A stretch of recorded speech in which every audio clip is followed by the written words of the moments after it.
ఈ ఫర్టిలైజర్ ఇవ్వడం వలన ఎండిపోయిన చెట్టు కానీ, వాడిపోయిన చెట్టు కానీ మళ్ళీ చిగుర్లనేది స్టార్ట్ అవుతదండి. చూస్తున్నారు కదా!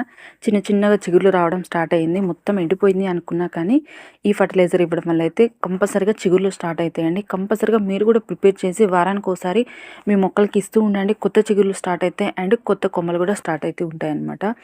హాయ్ అండి, అందరికీ నమస్తే. Welcome to Harika creative ideas. Please అండి, కొత్తవారు మన ఛానల్ని చూసినట్లయితే లైక్ చేయండి, షేర్ చేయండి, మన ఛానల్ని సబ్స్క్రైబ్ చేసుకోండి. మీకు ఎటువంటి గార్డెనింగ్ సంబంధించిన డౌట్స్ ఉన్నా సరే నా కామెంట్ సెక్షన్లో కామెంట్ చేయండి. చూస్తున్నారు కదండి, మందారం పువ్వులు ఎంత చక్కగా పూస్తున్నాయంటే రోజు ఇదే విధంగా పూస్తూ ఉంటాయండి మన గార్డెన్లో. మీరు చూస్తూ ఉంటారు కదా వీడియోస్లో. ఒకే చెట్టుకి 3-4 పువ్వులు పూసినా సరే చిన్నగా పెద్దగా పూయడం ఏముండదండి. ఒకటే సైజులో పూస్తాయి అన్ని పువ్వులు పూసినా సరే. ఇలా పూయడానికి మాత్రం ఈరోజు చూపించిన ఫర్టిలైజర్ తప్పకుండా ప్రిపేర్ చేసి వారానికి ఒకసారి ఇస్తూ ఉండండి. ఇది ఒక్కసారి మనం ప్రిపేర్ చేసి పెట్టుకున్నామంటే కొన్ని నెలల పాటు వాడుకోవచ్చు అనమాట. అంటే మనం మళ్ళీ మళ్ళీ ప్రిపేర్ చేసుకునే అవసరం లేదు. అంత ఈజీగా ప్రిపేర్ చేసుకోవచ్చు మన కిచెన్లో దొరికే వాటితోనే. కొన్ని జాగ్రత్తలు అయితే తీసుకోవాలండి. జాగ్రత్తలు ఏంటంటే చూస్తున్నారు కదండి, ఈ చెట్టు అయితే నేను కొమ్మతో పెట్టుకున్నాను. ఈ మందారం చెట్టు కింద ఉన్న చిన్న కొమ్మకు కూడా పువ్వులు వచ్చినాయి అనమాట. కొమ్మ నేను ఎప్పుడు తీసేద్దాం అడుగున ఉన్న కొమ్మలు ఎంకరేజ్ చేయకండి అని నేనే చెప్తూ ఉంటాను. ఈ కొమ్మ తీసేద్దాం అని అనుకునేలోపు ఎప్పుడు చూసినా మొగ్గలే ఉంటున్నాయి. చాలా చిన్న కొమ్మ అండి. అసలు ఆ చిన్న కొమ్మకు కూడా ఇంత పెద్ద పువ్వు పూస్తుంది అంటే మనం ఇచ్చే ఫర్టిలైజర్స్ వల్లేనండి. చాలా అంటే చాలా బాగా పూస్తూ ఉంటాయి. చూస్తున్నారు కదా, ఇంకా మొగ్గలు ఉన్నాయి కాబట్టి ఇప్పుడు కూడా తీయలేకపోతున్నా. తీసి వేరే దాంట్లో కొమ్మ పెట్టుకుందాము అనేసి నేను అనుకుంటున్నాను. నెక్స్ట్ వచ్చేసి ఈ ఫ్లవర్స్ అండి. ముఖ్యంగా చలికాలంలో మనం చేయవలసిన ఏంది అంటే దూరం దూరం పెట్టండి చెట్లని. నేను గార్డెన్లో ఈ మధ్యనే కొంచెం దూరంగా పెట్టేశాను.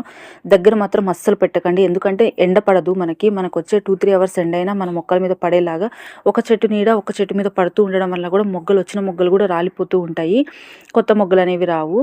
ఇది కూడా చూస్తున్నారు కదండి, కొమ్మలు ఎక్కువ కట్ చేస్తూ ఉండండి. కొమ్మలు ఎక్కువ కట్ చేయడం వల్ల కొమ్మ కూడా లావుగా వస్తుంది అనమాట. నేను కొన్ని అయితే డిలే చేశాను, అంటే నెగ్లెక్ట్ చేశాను. కొన్ని కొమ్మలు కట్ చేయడము, ప్రూనింగ్ చేయడం అయితే చేయలేదు. చూస్తున్నారు కదా, ఒక పెన్సిల్ కన్నా సన్నగా ఉంది కొమ్మ.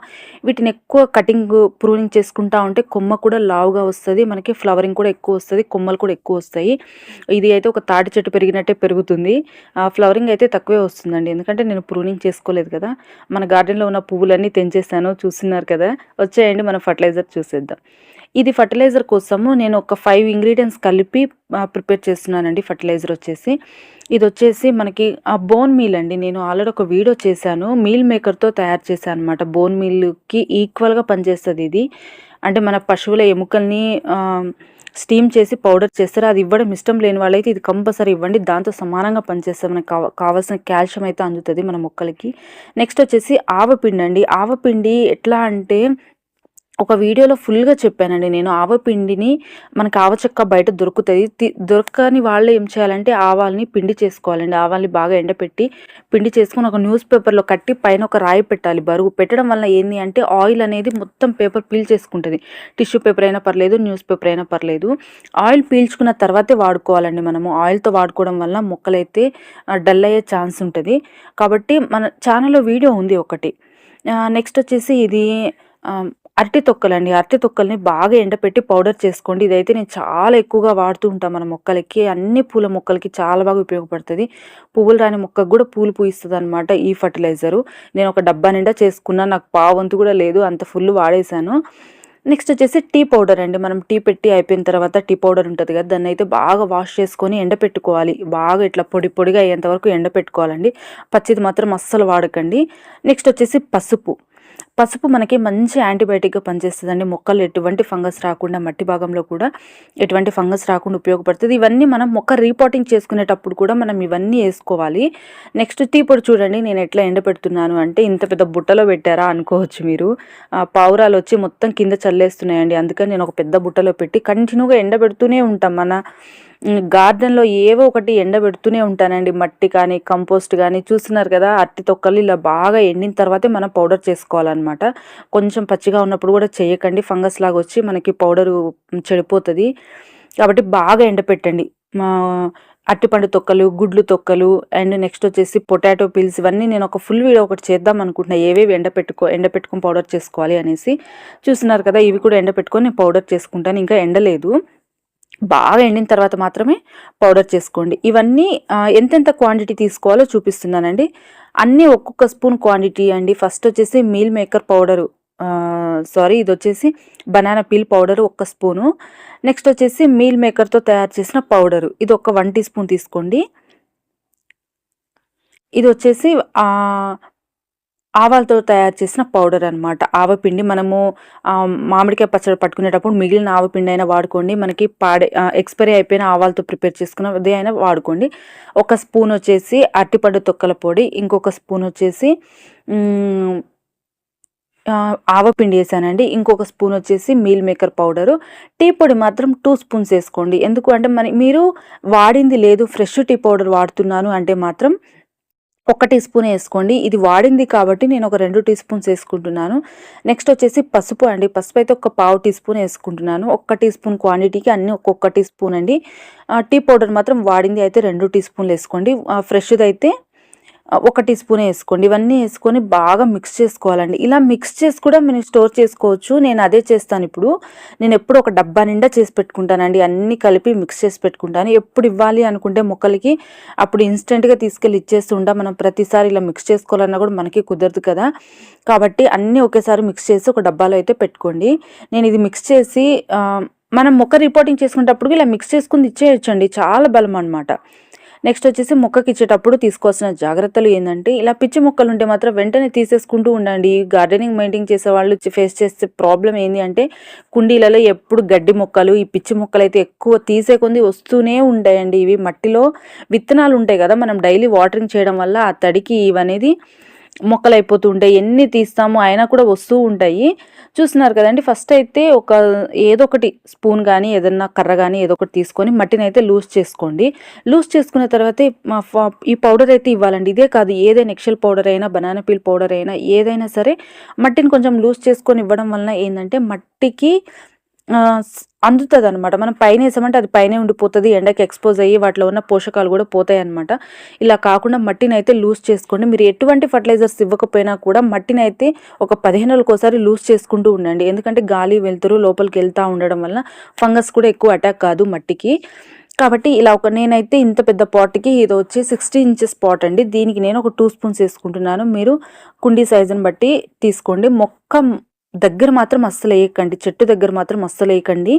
చెట్టుకి దూరంగా కుండీ చుట్టుపక్కల మొత్తం మట్టిని లూజ్ చేసేసుకొని 1 టీ స్పూన్స్ వేసేసుకొని మొత్తము మట్టిని క్లోజ్ చేసుకోవాలండి. కంపల్సరీ అయితే మట్టిని అయితే క్లోజ్ చేసుకోవాలండి, ఎండ తగలకుండా. నేను ఈ మధ్యనే ఆ పశువుల ఎరువు వేసాను, వీడియో తీయలేదు. పశువుల ఎరువు వేయడం వల్ల కూడా పువ్వులు బాగా పూస్తాయి అనమాట. నెక్స్ట్ వాటర్ పోసుకుంటున్నానండి. అంటే దానికి తగ్గట్టు, అంటే మరి ఎక్కువ పోసేసుకొని డ్రైన్ అవుట్ అయ్యేంత వరకు కూడా కాకుండా, చలికాలం కాబట్టి వాటర్ క్వాంటిటీ చాలా తగ్గించేసాను నేను. ఎందుకంటే మట్టి తొందరగా ఆరిపోదు, చలి తీవ్రత ఎక్కువైపోతుంది, చలి ఎక్కువైపోతుంది. కాబట్టి వాటర్ క్వాంటిటీ చాలా తక్కువ వేసుకోండి. మనం వేసిన వాటర్ మట్టి అబ్జర్వ్ చేసుకుంటుందా లేదా కూడా చెక్ చేసుకోండి. మనం వేసిన వాటర్ అట్లానే ఉన్నాయి అంటే మాత్రం మట్టి తడిగా ఉందని అర్థము. చూస్తున్నారు కదండి. ఈ ఫర్టిలైజరు వారానికి ఒకసారి మాత్రం తప్పకుండా ఇవ్వండి. మీకు ఎటువంటి కెమికల్ ఫర్టిలైజర్ కాదు కాబట్టి ఆర్గానిక్, ఎటువంటి బ్యాడ్ ఎఫెక్ట్ అయితే ఉండదు. చాలా మంచి గుడ్ రిజల్ట్ ఉంటుంది అనమాట. చూస్తున్నారు కదండి, చిన్న చిన్న చిగుర్లు స్టార్ట్ అయిపోయినాయి, చిగుర్లు మొగ్గలు అన్నీ స్టార్ట్ అయిపోయినాయి అనమాట. ఇలా ప్రతిసారి పౌడర్ ఫామ్లో ఇవ్వలేని వాళ్ళు ఇన్స్టెంట్గా నేను వాటర్లో లిక్విడ్ రూపంలో కూడా చూపిస్తున్నానండి. ప్రతి ఒక్కళ్ళు పౌడరు టైం లేని వాళ్ళు అన్ని, మీ దగ్గర ఒక 20-30 కుండీలు ఉన్నాయనుకోండి, అన్ని కుండీల దగ్గరికి ఇవ్వాలి అంటే ఇవ్వలేరు కదా. కాబట్టి వాటర్లో ఎట్లా చేయాలంటే 1 లీటర్ వాటర్కి 1 స్పూను ఈ ఫర్టిలైజర్ వేసుకోండి. మనం ఆల్ మిక్స్ చేసుకున్నాం కదా, ఈ ఫర్టిలైజర్ అయితే వేసుకోండి. అన్నీ ఒక్కొక్క స్పూన్ అయితే వేసుకొని ఒక నైట్ మాత్రం ఫర్మెంట్ చేయడానికి ట్రై చేయండి. టైం లేదనుకుంటే ఇన్స్టెంట్గానే ఇచ్చేసేయండి, పర్లేదు. కానీ ఒక్క నైట్ మాత్రం ఫర్మెంట్ చేసామంటే మాత్రం ఇంకా మంచి గుడ్ రిజల్ట్ ఉంటుంది అనమాట.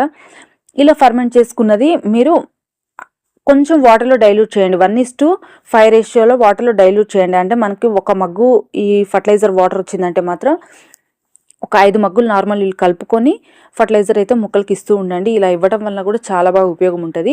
నేను తీసుకెళ్ళి ఇన్స్టెంట్గా నేను మిక్స్ చేశాను కదండి, అట్లానే ఇచ్చేస్తున్నాను నేను మొక్కలకి. తక్కువ క్వాంటిటీ వేసుకున్నాను కదా, అన్ని కలిపి 1 స్పూన్ వేసుకున్నా కదా, డైరెక్ట్ తీసుకెళ్ళి ఇచ్చేసుకుంటున్నాను. చూస్తున్నారు కదండి చిగుర్లు ఎలా స్టార్ట్ అయిపోయినాయి అంటే అన్నిటికీ.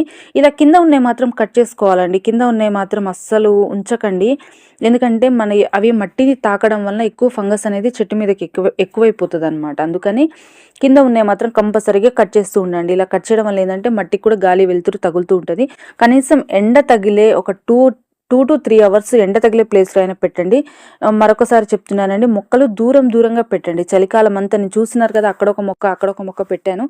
ఎందుకంటే ఒక మొక్కకి పెస్ట్ అటాక్ అయిందంటే మిగిలిన అన్ని చెట్లకి పెస్ట్ అటాక్ అవుతుంది. మళ్ళీ ఒక చెట్టు నీడ ఒక చెట్టు మీద పడడం వల్ల కూడా పెస్ట్ తొందరగా అటాక్ అయిపోతుంది. కాబట్టి చెట్లు అయితే దూరంగా ఒక చెట్టుకి తాకకుండా అయితే పెట్టండి. నేనైతే చెట్ల గురించి కంప్లీట్గా ఒక కేరింగ్ వీడియో తీద్దాం అనుకుంటున్నా, కానీ కుదరట్లేదు. చలికాలంలో ఎలా కేర్ తీసుకోవాలనేసి వీడియో తీద్దాం అనుకుంటున్నాను. మొగ్గలు చూడండి ఎలా స్టార్ట్ అయిపోయినాను. అన్ని చెట్లకి మొగ్గలు స్టార్ట్ అయిపోయినాయండి. నాకైతే ఫ్లవరింగ్ మాత్రం కంటిన్యూగా వస్తూనే ఉంటుంది. థ్యాంక్స్ ఫర్ వాచింగ్ అండి. ఈ వీడియో ఇంతవరకు మీరు చూసారు అంటే మీకు నచ్చిందని అనుకుంటున్నా. ప్లీజ్ అండి లైక్ చేయండి, షేర్ చేయండి, మన ఛానల్ని అయితే సబ్స్క్రైబ్ చేసుకోండి. మీకు ఎటువంటి గార్డెనింగ్ సంబంధించిన డౌట్స్ ఉన్నా సరే నా కామెంట్ సెక్షన్లో కామెంట్ చేయండి.